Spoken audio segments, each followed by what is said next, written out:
નમસ્કાર મિત્રો, અમારી એસઆરટી ગુજરાતી ચેનલમાં તમારું સ્વાગત છે। મિત્રો, અત્યારે હાલ ખૂબ જ મોટી ખબર સામે આવી રહી છે। કોંગ્રેસ ભાજપ સરકાર પર કર્યા પ્રહારો।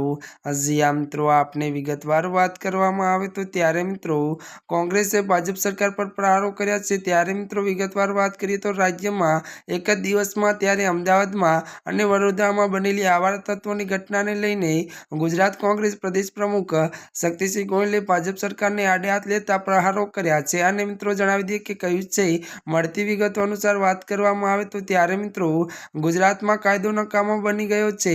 ગુજરાતમાં સૌથી વધુ ડ્રગ્સ ઝડપાયું છે। ગુંડાઓ ભાજપ સરકાર ત્યારે મદદ કરી રહી છે। અને વધુ જણાવી દઈએ કે ત્યારે મિત્રો હપ્તાઓ વસૂલી ચાલે છે। ગાંધીની જન્મભૂમિમાં કાયદો નકામો છે અને ફરીથી ત્યારે ગાંધી મોડલ સ્થાપવાનો સમય આવી ગયો છે। ભાજપ મોડલ ફેલ છે। ત્યારે મિત્રો આજના માટે આટલું જ। અમારી ચેનલમાં નવા હોય તો અમારી ચેનલને મિત્રો તમે લાઈક, શેર અને સબસ્ક્રાઈબ કરી દેજો। ધન્યવાદ।